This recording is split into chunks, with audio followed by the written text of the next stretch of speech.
સુરત જિલ્લાનો એકમાત્ર ધોધ 16 કળાએ ખીલ્યું છે। ઉમરપાડા તાલુકામાં આવેલા દેવઘાટ ધોધના આહલાદક દ્રશ્યો સામે આવ્યા।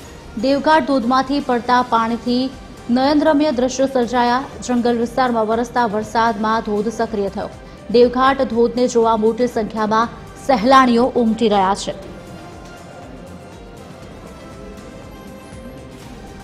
દેવઘાટ ધોધને જોવા માટે મોટી સંખ્યામાં સહેલાણીઓ આવી રહ્યા છે। સુરતનો એકમાત્ર ધોધ જે 16 કળાએ ખીલી ચૂક્યો છે। ઉમરપાડા તાલુકામાં આવેલા દેવઘાટ ધોધના આહલાદક દ્રશ્યો જોવા મળ્યા છે। એક તરફ જ્યારે વરસાદે તારાજી સર્જી છે, ત્યારે બીજી તરફ પ્રકૃતિ પણ 16 કળાએ ખીલી હોય તેવા દ્રશ્યો સર્જાયા છે। જે જંગલ વિસ્તાર છે તેમાં વરસતા વરસાદમાં ધોધ સક્રિય થયો છે અને આ જ સક્રિય થયેલા ધોધને જોવા માટે સહેલાણીઓ પણ આવી રહ્યા છે।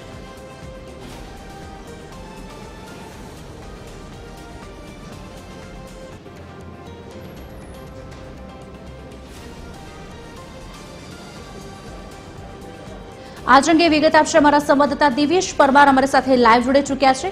दिवेश, 3 दिवसथी सतत वरसाद वरसी रह्यो छे, बेटिंग चालू छे। કેટલાક વિસ્તારમાં ઘૂંટણસમાં તો કેટલાક વિસ્તારમાં કેડસમાં પાણી ભરાઈ ચૂક્યા છે। અત્યારે હાલ સમગ્ર સુરતની સ્થિતિ જણાવશો કે પ્રી મોન્સૂનની કામગીરી જે કાગળ ઉપર હતી તે કાગળ ઉપર જ છે કે ક્યાં કામની શરૂઆત થઈ છે? અત્યારે કયા વિસ્તારમાં સૌથી વધુ વરસાદ અને પાણીએ તારાજી સર્જી છે? દિવેશ, વિશાલી, જે પ્રકારે અત્યારે અમે ઉભા છે સુરતના સરથાણા વિસ્તારમાં જોઈ શકાય છે અત્યારની પરિસ્થિતિ પ્રમાણે જે પ્રકારે પાણી છે તે હજુ પણ કમરસમાં અહીંયા ભરાયેલા છે। છેલ્લા 2 દિવસથી અહીંયા આ જ પ્રમાણેની પરિસ્થિતિ છે। લોકોની ઘર વખરી જે છે તે ક્યાંય ને ક્યાંય ખૂબ ખરાબ થઈ ચૂકી છે અને ખૂબ જ મોટું નુકસાન છે તે પહોંચ્યું છે। અત્યારે પણ જે પ્રકારે લોકોના વાહનો અહીંયાથી લઈ જવા અને આવવા માટે થઈને ખૂબ જ હેરાન પરેશાન થઈ રહ્યા છે, કારણ કે અત્યારે પાણી ઓછું થયું છે, પરંતુ અત્યારે પણ જે ઓછું પાણી થયું તેમાં પણ આ પરિસ્થિતિ જોઈ શકાય છે। તો અગાઉ આ વિસ્તારમાં જે છે તે બોટ ફેરવવાનો સમય આવ્યો હતો અને બોટ દ્વારા જે લોકો છે તેમના રેસ્ક્યુ કરવાની ફરજ પડી હતી। સુરત ફાયર વિભાગ જે છે તે ફાયર વિભાગ દ્વારા અહીંયા જે પ્રકારે તમામ લોકો છે તેમના રેસ્ક્યુ કરવામાં આવ્યા હતા અને હજુ પણ આ પ્રકારે અહીંયા આ પરિસ્થિતિ છે। એટલે સુરતનો સરથાણા વિસ્તારનો વાલમનગર હોય તો સુરતના પર્વત પાટિયા વિસ્તારનો જે મેઇન રોડ હોય તે વિસ્તારો સહિતના જે વિસ્તારો છે કે તેમાં ક્યાંય ને ક્યાંય ખૂબ જ હેરાન પરેશાન અને લોકો છે તેને ખૂબ જ મોટું નુકસાન પહોંચ્યું છે। અત્યારે પણ આ પ્રકારે અહીંયા દુકાનદારો જે છે પોતાની દુકાનોમાંથી જે પાણી ઓસર્યા છે તે પાણી છે તે સાફ કરવામાં લાગ્યા છે અને ખાસ કરીને સોસાયટી જોઈ શકાય છે।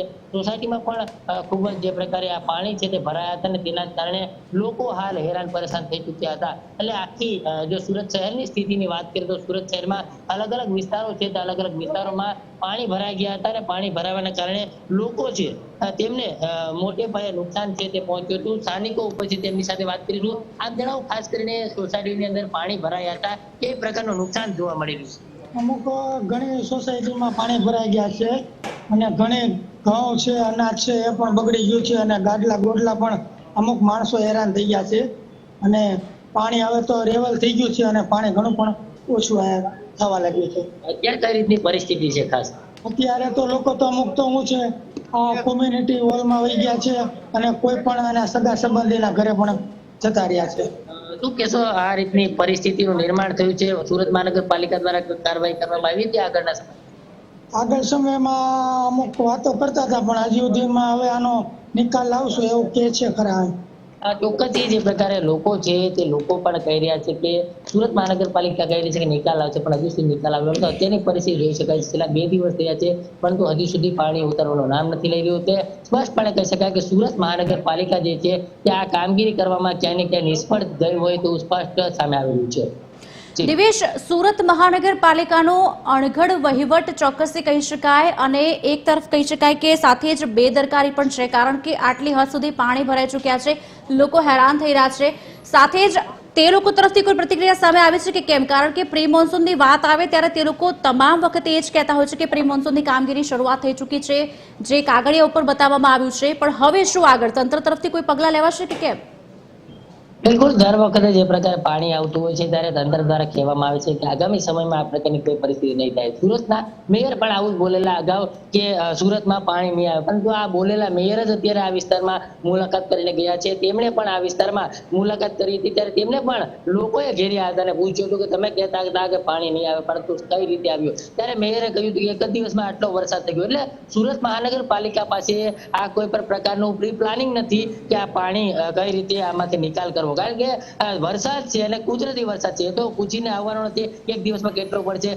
જે પ્રકારે 13 ઇંચ જેટલો વરસાદ પડ્યો છે તે રીતમાં આ પ્રકારની પરિસ્થિતિ થઈ છે, તો હજુ વધુ વરસાદ પડ્યો તો સુરત આખું પાણીમાં ગરક થઈ ગયું, તે પ્રકારની પરિસ્થિતિ નિર્માણ થયું હતું. એટલે એકંદરે કહી શકાય કે સુરત મહાનગરપાલિકા પાસે સુરતનો કોઈ પ્રી પ્લાનિંગ પાણી કાઢવા માટેનો કોઈ નિકાલ કરવા માટેનો યોગ્ય રસ્તો જ નથી, તે પ્રકારની પરિસ્થિતિ અત્યારે જોવા મળી રહી છે. કારણ કે 2 દિવસ થયા છતાં પાણી ઓસરવાનું નામ નથી લઈ રહ્યું અને સ્થાનિક લોકો જે છે તે તેમના સગાવાલા ત્યાં રહેવા માટે મજબૂર બન્યા છે, પોતાના ઘરો મૂકી અને અન્ય જગ્યાએ રહેવા માટે મજબૂર બન્યા છે. એટલે ખૂબ જ કહી શકાય કે દુઃખદ વાત છે. કારણ કે સુરત મહાનગરપાલિકા જે છે તે આ વિસ્તારમાં યોગ્ય રીતે કામ કરવામાં નિષ્ફળ ગયું તો સ્પષ્ટ કહી શકાય. લોકો પણ કહી રહ્યા છે કે પરંતુ હજી સુધી સુરત મહાનગરપાલિકા દ્વારા અહીંયાથી પાણીના નિકાલ માટે કોઈ યોગ્ય વ્યવસ્થા કરવામાં આવી નથી. છેલ્લા 4 વર્ષથી આ જ પ્રકારની પરિસ્થિતિ આ વિસ્તારમાં નિર્માણ થાય છે.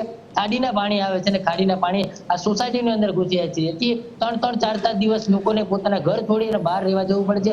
એટલું જ નહીં પરંતુ લોકોને પણ ક્યાંય ને ક્યાંય ખૂબ જ નુકસાની વેઠવાનું આવે છે. કારણ કે આખા વર્ષની જે અનાજ લીધેલું ઘરમાં પડ્યું હોય છે તે પણ ક્યાંય ને ક્યાંય બગડી જતું હોય છે પાણીમાં ભીનું થવાના કારણે, અને લોકો છે તેમને ફરીથી ક્યાંય ને ક્યાંય આ બહારથી અનાજ લાવી અને પોતાના ઘરમાં બાળકો માટે રોટલા બનાવવાનો વારો આવતો હોય છે. જી દિવ્યેશ, આભાર સમગ્ર માહિતી આપવા બદલ. વધુ માહિતી આપની પાસેથી લેતા રહીશું. પૂણા ગડોદરા વિસ્તારમાં હજુ સુધી પાણી ઓસરા નથી. સમગ્ર સુરતનો ચિતાર અમારા સંવાદદાતા દિવ્યેશે આપ્યો.